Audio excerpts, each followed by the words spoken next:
আজকে সজনে ডাঁটা দিয়ে মিক্স সবজি বানাবো বন্ধুরা। দুর্দান্ত টেস্টের এই রেসিপিটা আজকে বানাবো। একটা কড়াই দেখুন গরম করে একটু তেল দিয়ে আমি একটু হলুদ গুঁড়ো দিয়ে সজনের ডাঁটাগুলো আমি আগে থেকেই কেটে পরিষ্কার করে ধুয়ে রেখেছিলাম, সেগুলোকে একটু ফ্রাই করে নেব নুন হলুদ দিয়ে।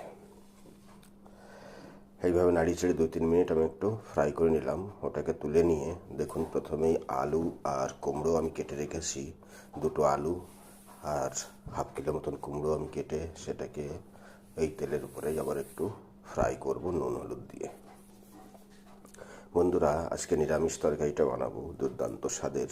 আপনারা এই পদ্ধতিতে একবার বানান, দারুণ লাগে খেতে। দেখুন যে তেলটা বেশি ছিল তার মধ্যেই দেখুন দুটো বেগুন আর কিছু কিছু শিম আমি কেটে নিয়েছি, সেগুলোকে দিয়ে নুন হলুদ দিয়ে এটাকেও আমি একটু ফ্রাই করে নেব। মিক্স সবজি বানাতে গেলে সবজিগুলোকে ফ্রাই করে নিলে টেস্ট বেশি হয়। দেখুন ওটা ফ্রাই করতে করতে আমি একটা ক্যাপসিকাম কেটে তার মধ্যে দিয়ে এটাকেও একসঙ্গে আমি ফ্রাই করে নিলাম। সবজিগুলোকে ফ্রাই করে নিলে দারুণ খেতে হয় বন্ধুরা। এবার কিছুটা তেল কড়াইতে দিয়ে দুটো তেজপাতা আর 4-5টা শুকনো লঙ্কা দিয়ে নাড়িয়ে চাড়িয়ে 1 চামচ মতন আমি পাঁচফোড়ন দিয়ে দিলাম। আর এদিকে দেখুন 8-10টা রসুনের কোয়া আর 7-8টা কাঁচা লঙ্কা আমি কুটে রেখেছিলাম, সেটাকে দিয়ে নাড়িয়ে চাড়িয়ে ফ্রাই করে একটা টমেটো আমি কেটে দিয়ে দিলাম। আর তার উপরে দেখুন আলু আর কুমড়ো আর সজনে ডাঁটা আমি দিয়ে সেটাকে নাড়িয়ে চাড়িয়ে মিক্স করে নেব। মিক্স করে দেখুন একটা ম্যাগি মশলা আমি এর মধ্যে দিয়ে দেবো।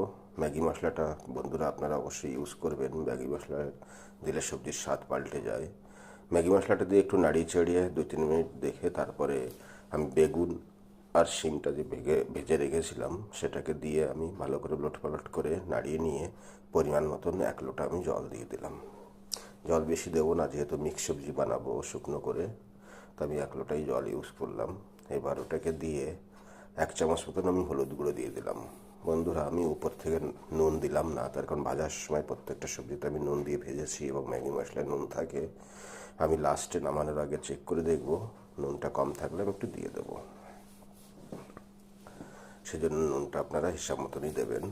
দেখুন নুনটা একটু কম ছিল তাই আমি হালকা একটু নুন দিলাম আর 1 চামচ মতন চিনি দিয়ে দিলাম।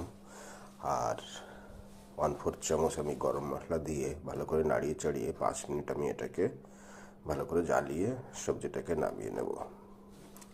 দুর্দান্ত স্বাদ হয় বন্ধুরা, এইভাবে একবার মিক্স সবজি বানান, দারুণ খেতে হয়। দেখুন 4-5 মিনিট জ্বালানোর পরে আমি সবজিটা একটা পাত্রে নামিয়ে নিলাম। আপনারা ভালো থাকবেন, সুখে থাকবেন, নতুন নতুন ডিশ বানিয়ে খাবেন বন্ধুরা। ধন্যবাদ।